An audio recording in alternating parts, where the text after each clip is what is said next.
Саламатсыңар балдар. Бүгін бізде қырғыз тіл сабағы. Сабақ 2 класстар үшін. Сабаққа дайырбыз бу балдар. Анда диптер китебибизди алып чыгып, бүгүнкү теманы жазабыз. Бүгүнкү датаны туура жазгыла балдар. 1 айынын 19-у. Класс иши биздин үй тема. Наш дом. Кызды үйдө кыл жатпайт дейт балдар. Кызды үйдө кыл жатпайт деген бул макал. Кыргыз элинин колдонуп келе жаткан макалы. Ар бир үйдө кыз бала болсо, сөзсүз түрдө үй таза турат, Мына ошондуктан кызды үйдө кыл жатпайт дейт. Кыздар эмне болот? Үй оокатына абдан шыктуу болушат. Үйлөрдү жыйнап, апасынын чоң жардамчысы болот. Бүгүн биз кайсы теманы өтөт экенбиз? Биздин үйүбүз деген теманы өтүп жатабыз балдар. Макалды жаттап алгыла. Анда жаңы сөздөрдү окуп, эсиңерге сактап калгыла.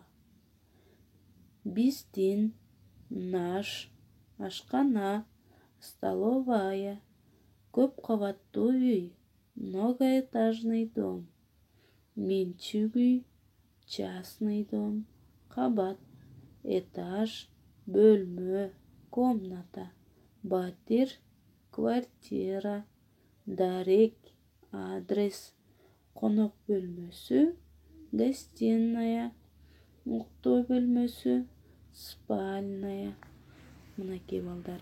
Бул сөздөрдүн бардыгы биздин күнүмдүк колдонуучу сөздөр. Сөзсүз түрдө жаттагыла.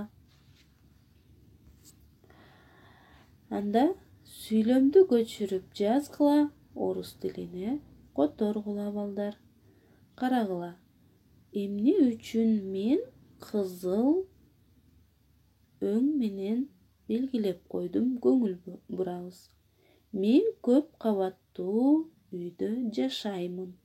Мен бул биринчи жак, Биз 12-чи кичи райондо жашайбыз. Биз бул биринчи жактын көптүк. Биз жашайбыз деп айтып жатабыз. Менин уктоочу бөлмөм бар. Кимдин? Менин. Биринчи жак, Жекелик сан. Биз 5 батирде жашайбыз. Биз 5-чи батирде жашайбыз. Биз бул биринчи жактын көптүктүрү жашайбыз. Эми карагыла балдар. Биринчи жактын жекелик жана көптүктүрүн эсиңерге сактап калгыла. Биринчи жак бул мен. Единственного числа. Я. Менин үйүм. Мой дом. Биринчи жактын жекелик саны ым, им, ум, үм мүчөлөрү варианттары менен берип жатам. Ушул мүчөлөр уланып айтылат. Үйгө менин үйүм болгондуктан үй деген сөзгө ым мүчөсүн улаганда үм вариантын өзгөрөт. Үйүм. Жакшылап эсиңерге сактагыла балдар. Биринчи жак көптүк сан. Биз. Множественного числа. Биздин үйүбүз. Наш дом. Биринчи жактын көптүк санынын мүчөлөрү. Бул быз жана ыбыз. Быз жана ыбыз мүчөлөрүнүн варианттары менен жазып койдум балдар. Жаттап алгыла. Быз, биз, буз, бүз. Ыбыз, ибиз, убуз, үбүз. Көрдүңөрбү балдар? Кийинки көнүгүүлөрдү ушул мүчөлөрдүн жардамы менен аткарабыз. Ошондуктан жакшылап көңүл бургула. Биздин үйүбүз. Үйгө ыбыз мүчөсүн уладык, ал үбүз болуп өзгөрдү балдар. Эми биринчи жактын жекелик жана көптүк саны боюнча көнүгүүлөрдү аткарабыз. Сөздөргө мынакей быз жана ыбыз мүчөлөрүн же алардын варианттарын улап жазгыла. Бул кандай мүчөлөр эле? Биринчи жактын көптүк мүчөлөрү. Ашкана, ашкана быз. Коро, коро буз. Кабат, кабаты быз. Үй, үйүбүз. Көрдүңөрбү балдар? Мынакей мен 4 мисалды келтирип койдум. Силер калган 4тү өзүңөр канчалык деңгээлде түшүнүп жатасыңар, өз алдыңарча иштегиле балдар. Биринчи жактын көптүк саны эсиңерден чыгарбагыла балдар. Эми биз бүгүнкү өтүп жаткан жаңы сөздөрдү катыштырып, сүйлөм түзүп жазасыңар. Ашкана быз, коро буз, үйүбүз, батирибиз, бөлмөбүз, терезебиз. Мисалы, мен 2 мисал келтирдим. Биздин коробуз кенен.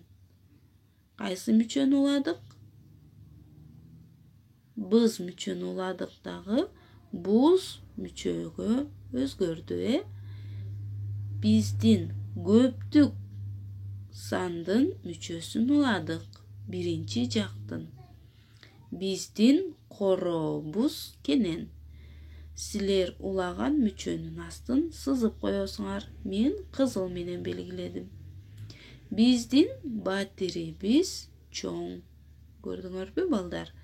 Бүгүнкү биринчи жактын жекелик жана көптүк санын өтүп жатабыз. Первое лица единственного числа и множественного числа. Түшүндүк, балдар? Анда биздин үйүбүз деген кыскача аңгемени окуп берейин. Мен Манас көчөсүндө 55-үйдө 2 батирде жашаймын. Үйүбүз жаңы 9 кабаттуу үй. Биздин батирибиз 2 кабатта. Ал 3 бөлмөдөн турат. Конок бөлмөсү, ата-энемдин бөлмөсү жана менин бөлмөм. Биздин батирибиз кенен жана ыңгайлуу. Мынакей балдар, көрдүңөрбү? Биздин үйүбүз деген текстти окуп бердим. Эми сабак ушуну менен аяктап калды балдар. Үйгө тапшырма. Силер дагы ушул аңгемедегидей кылып, өз үйүңөр жөнүндө баяндап жазасыңар. 5-көнүгүүдөгү диалогду окуп жаттайсыңар балдар. Кийинки сабакта көрүшкөнчө саламатта тургула.